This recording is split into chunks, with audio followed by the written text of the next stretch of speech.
Shalom, everyone, from the Integral House of Israel. We're going to be going over the second Aliyah from Parashah, Eikev. I'll be reading today from the book of Deuteronomy, chapter 8, verse 11, through chapter 9, verse 3.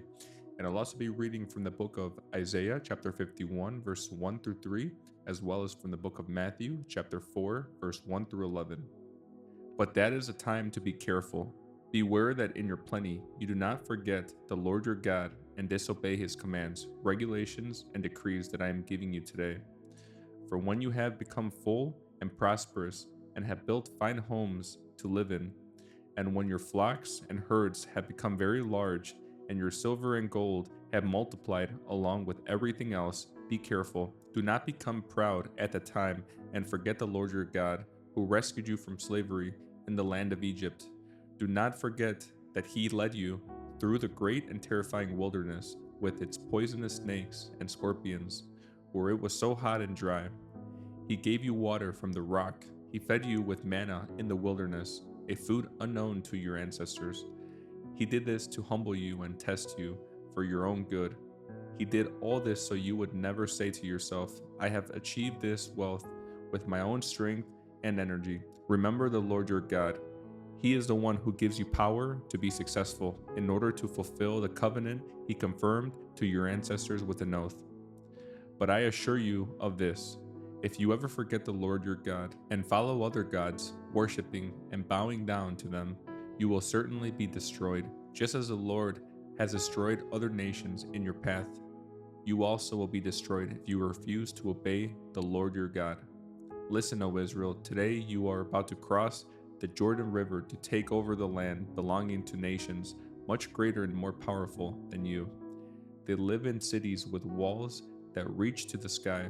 The people are strong and tall, descendants of the famous Anakite giants. You heard the saying, who can stand up to the Anakites? But recognize today that the Lord your God is the one who will cross over ahead of you like a devouring fire to destroy them.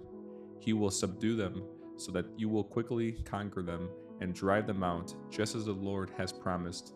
Next, I'll be reading from the book of Isaiah, chapter 51, verse 1 through 3. Listen to me, all who hope for deliverance, all who seek the Lord. Consider the rock from which you were cut, the quarry from which you were mined. Yes, think about Abraham, your ancestor, and Sarah, who gave birth to your nation. Abraham was only one man when I called him, but when I blessed him, he became a great nation. The Lord will comfort Israel again and have pity on her ruins. Her desert will blossom like Eden, her barren wilderness like the garden of the Lord. Joy and gladness will be found there. Songs of thanksgiving will fill the air. Lastly, I'll be reading from the book of Matthew, chapter 4, verses 1 through 11. Then Yeshua was led by the Spirit into the wilderness to be tempted there by the devil. For 40 days and 40 nights he fasted and became very hungry. During that time the devil came and said to him, If you are the Son of God, tell these stones to become loaves of bread. But Yeshua told him, No, the scriptures say people do not live by bread alone, but by every word that comes from the mouth of God. Then the devil took him to the holy city Jerusalem, to the highest point of the temple, and said, If you are the Son of God, jump off, for the scriptures say he will order his angels to protect you, and they will hold you up with their hands, so you won't even hurt your foot on a stone. Yeshua responded, The scriptures also say, You must not test the Lord your God. Next, the devil took him to the peak of a very high mountain and showed him all the kingdoms of the world and their glory. I will give it all to you, he said, if you will kneel down and worship me. Get out of here, Satan, Yeshua told him, for the scriptures say, You must worship the Lord your God and serve only him. Then the devil went away, and angels came and took care of Yeshua.